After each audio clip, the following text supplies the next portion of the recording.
প্রিয় অষ্টম শ্রেণীর শিক্ষার্থীরা, তোমরা সবাই আশা করতেছি ভালো আছো। গুরুত্বের সাথে তোমরা যারা ফাইনাল পরীক্ষার প্রস্তুতি নিতেছ তারা অবশ্যই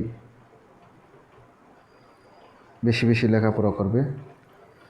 আর যারা বৃত্তি পরীক্ষা দিতেছ তারা বইয়ের যে অঙ্কগুলো আছে পাশাপাশি বিভিন্ন এক্সারসাইজগুলো করবে। তো আমরা আজকে পরিমাপের তৃতীয় অধ্যায় পরিমাপের 5 নম্বর অঙ্কটা করব।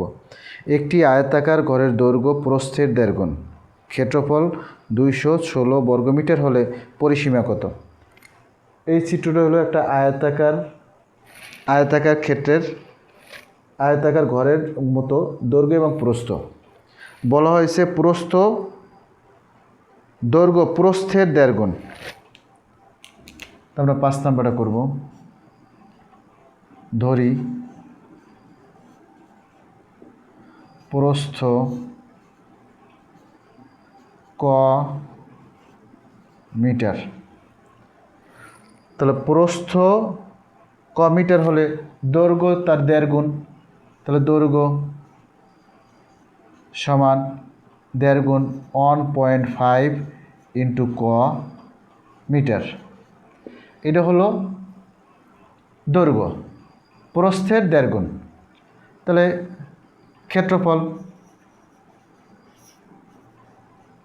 ক্ষেত্রফল সমান আমরা জানি দৈর্ঘ্য গুণ প্রস্থ। তাহলে দৈর্ঘ্য দেওয়া আছে 1.5 ক ইন্টু প্রস্থ দেওয়া আছে ক। তাহলে আমরা মিটারে আমরা বর্গমিটার লিখতে পারি। এই হলো বর্গমিটার। তাহলে আমরা লিখি 1.5 ক স্কয়ার বর্গমিটার। এটার পরিমাপ দেওয়া আছে কত? 216। প্রশ্ন মতে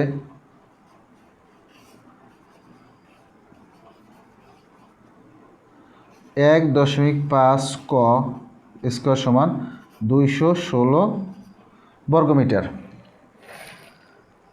তা 216 বর্গমিটার আমরা যদি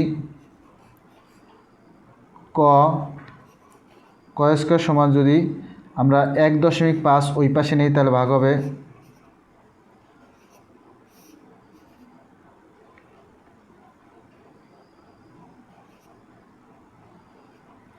বা আমরা 216 যদি 1.5 দ্বারা ভাগ করি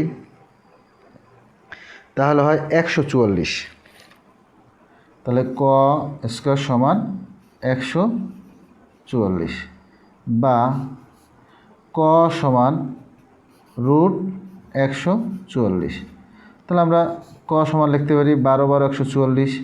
তাহলে 12। আমরা ক বললাম কি? প্রস্থ ক মিটার। তাহলে প্রস্থ হলো 12 মিটার। তাহলে আমরা দৈর্ঘ্য বের করি।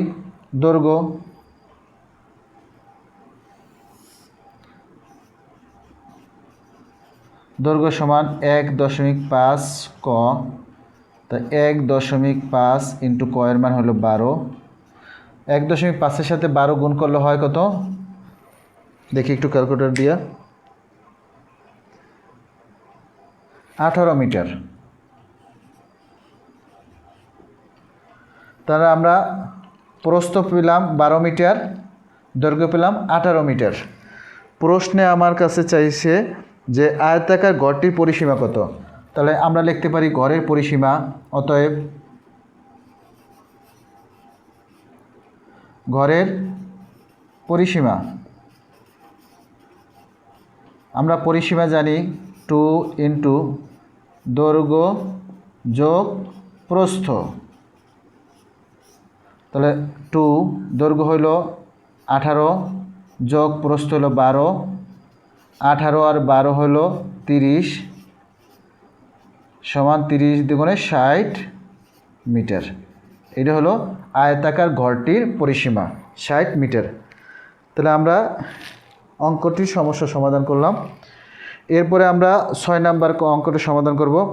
একটি ত্রিভুজাকৃতির ক্ষেত্রের ভূমি 24 মিটার, উচ্চতা 15 মিটার 50 সেন্টিমিটার হলে এর ক্ষেত্রফল নির্ণয় করো।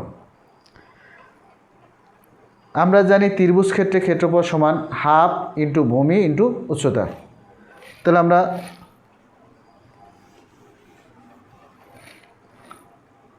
ছয় নাম্বার অঙ্কটা করব। 6 নম্বরে দেওয়া আছে ত্রিভুজাকৃতির ভূমি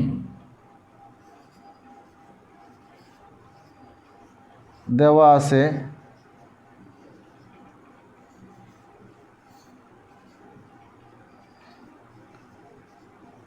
ত্রিভুজাকৃতির ভূমি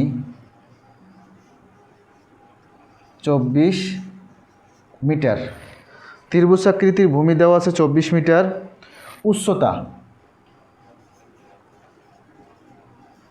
উচ্চতা দেওয়া আছে 15 মিটার 50 সেন্টিমিটার।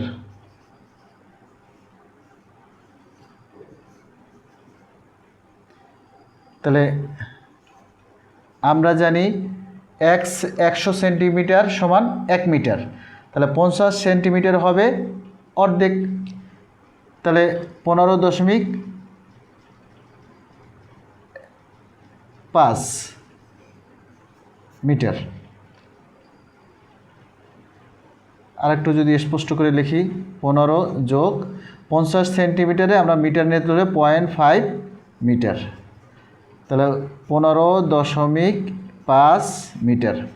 তাহলে আমরা ভূমি পেলাম 24 মিটার, উচ্চতা পেলাম 15.5 মিটার। আমরা জানি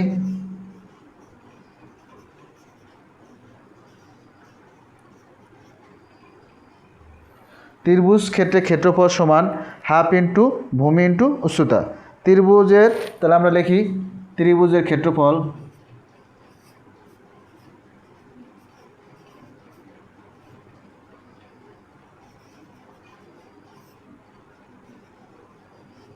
সমান হাফ ইন্টু ভূমি গুণ উচ্চতা।